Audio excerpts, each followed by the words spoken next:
नमस्कार दोस्तों,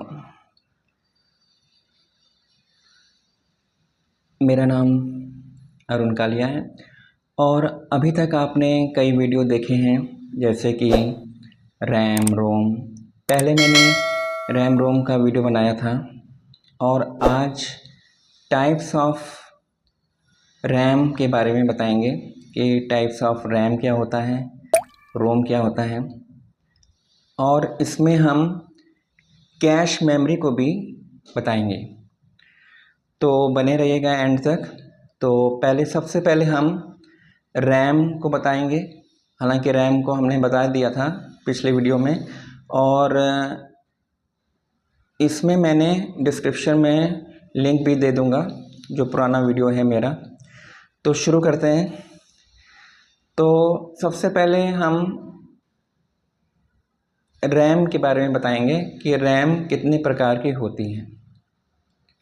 फिर रोम के बारे में बताएंगे कि रोम कितने प्रकार की होती है। तो सबसे पहले हम रैम बताते हैं। रैम में पहले देखिए कि डायनामिक रैम होता है और स्टैटिक रैम होता है। तो डायनेमिक रैम क्या होती है? नाम से लग रहा है कि ये रैम जो होती है वो स्थिर नहीं होती है। इसमें हम एडिट कर सकते हैं, चेंजेबल होती है, ठीक है। और जैसे कि अगर हमने MS वर्ड में कुछ भी लिख रहे हैं तो उसमें हम चेंज कर सकते हैं। और डायनामिक रैम में कैपेसिटर होते हैं जिसके द्वारा ये हमेशा रिफ़्रेश मतलब रिचार्ज करने की आवश्यकता पड़ती रहती है। तो ये एक तरह से स्लो भी होती है। और मदरबोर्ड में एक स्लॉट होता है, उसमें हम डी रैम यानी कि डायनामिक रैम को लगा सकते हैं। और इसके बाद हम बात करते हैं स्टैटिक रैम की। तो स्टैटिक रैम एक तरह से फास्ट होती है और आज के डेट में देखा जाए तो स्टैटिक रैम हम कैश मेमोरी के रूप में यूज़ करते हैं। तो स्टैटिक रैम मतलब कोई भी चेंज नहीं किया जा सकता है। और स्टैटिक रैम में क्या होता है कि ये फास्ट होती है, एक्सपेंसिव होती है, जैसे कैश मेमोरी होती है। तो कैश मेमोरी के बारे में भी हम इसमें बताएंगे कि कैश मेमोरी क्या होती है। तो ये तो था रैम के टाइप्स के बारे में कि रैम के टाइप्स क्या होते हैं। अब हम थोड़ा सा डिस्कस कर लेते हैं रोम के बारे में कि रोम के प्रकार कौन कौन से होते हैं। जैसे कि इसमें क्या होता है कि रोम क्या होता है, रीड ओनली मेमोरी होती है और ये नॉन वोलेटाइल होती है, जैसे कि हमने पहले भी बताया था। तो जो रोम है, तो रोम में क्या है कि इसमें 3 प्रकार की रोम होती है, पी रोम, ईपी रोम और ईईपी रोम। तो इसमें क्या है कि सबसे पहले हम पी रोम के बारे में बताएंगे कि पी रोम क्या होता है। पी रोम मतलब प्रोग्रामेबल रोम। इसमें कोई भी चेंजेस नहीं होगी क्योंकि जो चेंजेस करेगा वो कंप्यूटर डिज़ाइनर करेगा। ईपी का मतलब ही हो गया इरेजेबल प्रोग्रामेबल रोम, यानी कि इसमें इरेज होता है, यानी कि इसमें चेंजेस किया जा सकता है। किसके द्वारा? एक कंप्यूटर डिज़ाइनर के द्वारा। लेकिन हाँ, एक चीज़ ये भी हमें ध्यान में रखना है कि जो ईपी रोम है इसमें जो चेंजेस होंगे वो अल्ट्रावायलेट रेस के द्वारा होते हैं। किसके द्वारा होते हैं? अल्ट्रावायलेट रेस के द्वारा होते हैं। ये थोड़ा सा टिपिकल भी होता है क्योंकि इसमें हमें निकालने की आवश्यकता होती है। मदरबोर्ड को निकालो, फिर उसके अकॉर्डिंग फिर अल्ट्रावायलेट रेस के द्वारा इसमें चेंजेस करेगा। और उसके बाद क्या होता है? ईईपी रोम। इसमें क्या होता है? ये भी एडिटेबल होता है। जैसे कि इस तरह से देखा जाए तो इलेक्ट्रिक इरेजेबल प्रोग्रामेबल रोम, इलेक्ट्रिक इरेजेबल प्रोग्रामेबल रोम। तो इसमें क्या है कि इसमें अल्ट्रावायलेट्स की जगह मतलब अल्ट्रावायलेट रेज की जगह क्या होता है कि इसमें हम इलेक्ट्रिक सिग्नल के द्वारा हम चेंजेस करते हैं। तो इसमें मदरबोर्ड भी निकालना नहीं पड़ता और उसके अकॉर्डिंग भी हो जाता है। तो जैसा कि हमने पहले भी बताया था कि रैम रोम के बारे में हमने पहले पिछली वीडियो में मैंने बताया था और ये भी बताया कि मैं अगला वीडियो में कि रैम रोम के टाइप्स कौन कौन से होते हैं वो मैं बताऊंगा, जैसे कि अभी मैंने बता दिया। और इसके बाद हम अब डिस्कस करेंगे कैश मेमोरी क्या होती है। तो थोड़ा सा हम इंट्रोडक्शन देंगे कि कैश मेमोरी क्या होती है, फिर उसके बाद आपको हम कैश मेमोरी के बारे में भी फुल्ली डिस्कस मतलब उसको बताएंगे कि कैश मेमोरी क्या होती है। तो शुरू करते हैं कैश मेमोरी की। कैश मेमोरी का मतलब होता है, ये भी प्राइमरी मेमोरी का ही हिस्सा होता है। कैश मेमोरी एक्सपेंसिव होती है, फास्ट होती है और सीपीयू के यानी कि प्रोसेसर के पास लगी होती है, उसके द्वारा होती है।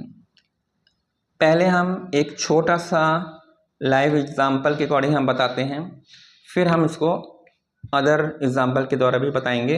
तो सबसे पहले आप देखिए, कैश मेमोरी में एक चीज़ हम ये कह सकते हैं, जैसे कि आपके पास बटुआ होगा और हमको पैसे की आवश्यकता है, तो क्या आप ज़्यादा क्या कर सकते हैं कि आप पूरा बैंक में जाएंगे डायरेक्ट पैसा निकलवाने, तो टाइम लगेगा।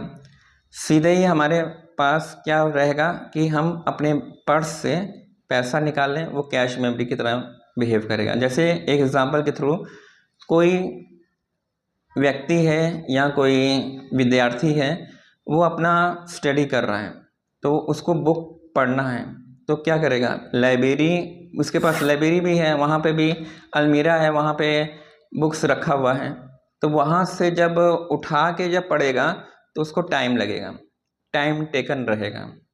लेकिन वो क्या करेगा, जहाँ पे बैठता है, जहाँ पे उसका टेबल होगा, वहाँ पे ड्रॉ होगा, वहाँ से जब ले लेगा बुक्स को, तो फास्ट हो गया, यानी कि चीज़ों को हम जल्दी से यहाँ पे ले लिए। तो यही एक कंसेप्ट होता है कैश मेमोरी का भी। इसको मैं एक एग्जांपल के थ्रू भी मैं कंप्यूटर स्क्रीन के अकॉर्डिंग समझाता हूँ, तो बने रहिएगा एंड तक और इसको सब्सक्राइब कर लीजिए, क्योंकि मैं अगला वीडियो भी और इसी अकॉर्डिंग मैं देता रहूँगा। तो अब चलते हैं कंप्यूटर स्क्रीन पे।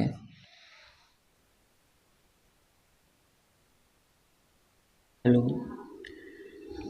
और कैश मेमोरी में आपको ये नज़र आ रहा होगा स्क्रीन पे, सीपीयू है, कैचे है, मेन मेमोरी है, सेकेंडरी मेमोरी है।